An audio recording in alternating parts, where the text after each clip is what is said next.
காஞ்சிபுரம் வரதராஜ பெருமாள் கோயிலில் வைகாசி பிரம்மோற்சவ விழாவில் வடகலை தென்கலை பிரச்சனை மீண்டும் தலை தூக்கி இருக்கிறது. அதனை தற்போது முக்கிய செய்தியாக பார்த்து கொண்டு வருகிறோம். இது குறித்த முழு விவரங்களை வழங்க செய்தியாளர் பூபாலன் நம்மோடு இணைப்பில் காத்திருக்கிறார். பூபாலன், வணக்கம். விவரங்கள்.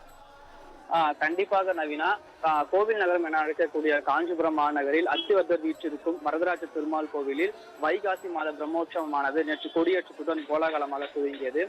இந்த நிலையில் காலை மாலை என இருவேளையிலையும் 10 நாட்கள் வரதராஜ பெருமாள் பல்வேறு வாகனங்களில் எழுந்துருளி ராஜ வீதிகளில் உலா வந்து பக்தர்களுக்கு காட்சியளிப்பார்.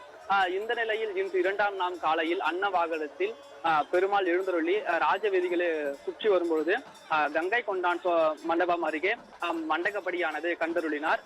இந்த நிலையில் வடகலை தென்கலை பிரிவினருக்கிடையே மந்திர புஷ்பம் என்று பாடக்கூடிய ஒரு மந்திரத்தை பாடும் பொழுது பிரச்சனையானது மீண்டும் நீடித்திருக்கிறது. முதலில் பாடும்பொழுது பிரச்சனை ஏற்பட்டிருக்கிறது. மீண்டும் அந்த பாடல் மந்திரம் முடித்தவுடன் மீண்டும் இரு தரப்பினருக்கிடையே கடும் வாக்குவாதமானது ஏற்பட்டிருக்கிறது. இதனால் அப்பகுதியில் பாதுகாப்பு பணியில் இருந்த காவல்துறையினர் சில 2 தரப்பினரிடமே பேச்சுவார்த்தை நடத்தினர்.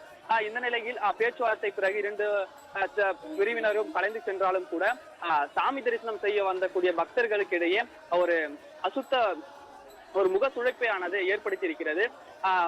கடந்த வருடமே இந்த திவ்ய பிரபந்தம் பாடுவதில் மோதல் வெடித்திருந்த நிலையில் கோவில் நிர்வாகம் சார்பில் இதனை பாடக்கூடாது என்ற ஒரு கட்டளையும் விதித்திருந்த நிலையில் தற்போது மற்றொரு மந்திரம் பாடுவதிலும் மீண்டும் பிரச்சனை வெடித்திருப்பது காஞ்சிபுரம் மக்கள் மத்தியில் ஒரு பேசும் பொருளாகவும் ஒரு அதிர்ச்சியையும் ஏற்படுத்தியிருக்கிறது. நவீனா,